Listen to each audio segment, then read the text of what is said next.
Hello everyone, how are you doing? This is MD Tech here with another quick tutorial. In today's tutorial I'm going to show you guys how to hopefully resolve if you're getting an error saying that we can't sign into your account.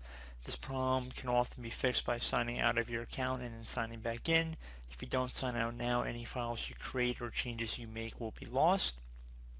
So the first thing I would suggest doing is just saving any data you have to an external flash drive or external media source. And I would also try just checking to make sure you're logged into administrative account. So if you go over to username, just make sure that it represents exactly what you're supposed to be signed into. So if you just signed out of your account or restarted back to login screen, just want to make sure you're not signed into the incorrect account.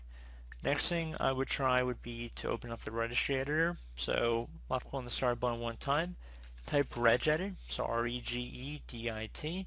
Best match should come back with regedit. You want to right click on that and then left click on run as administrator. If you receive a user account control prompt, you want to left click on yes. Now I would suggest before making any modifications to the registry editor that you create a backup of your registry.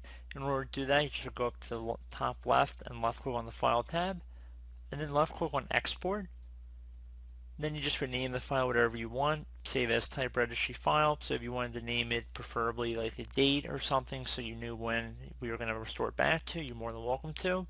Save it to desktop or somewhere you're going to be able to easily retrieve it from.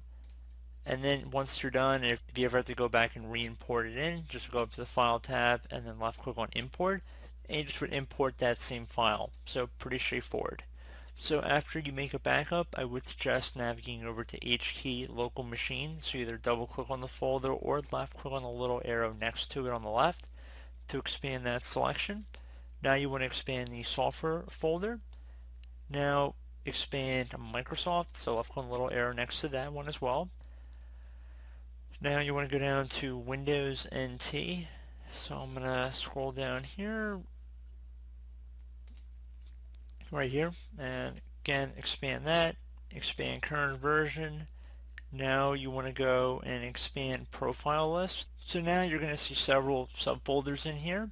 You want to select the one that has the profile image path key, and now you just want to double click on ref count, should be right underneath, just double click on that. So value data is currently set to 1. Just want to delete that, type 0 in here, and then left click on OK. So just the number 0, don't type Z-E-R-O, just want to type the number 0. Left click on OK. And now once you're done with that, close out of the registry. Would suggest opening up the start menu, type in Windows Update. Check for updates is what I would suggest. So attempt to try and check for updates through there. If anything's found, just let it install, and then you'll probably have to restart your computer for the updates to take effect, and hopefully that should have resolved the issue. So as always, thank you guys for watching this brief tutorial. I hope I was able to help you out, and I do look forward to catching you all in the next tutorial. Goodbye.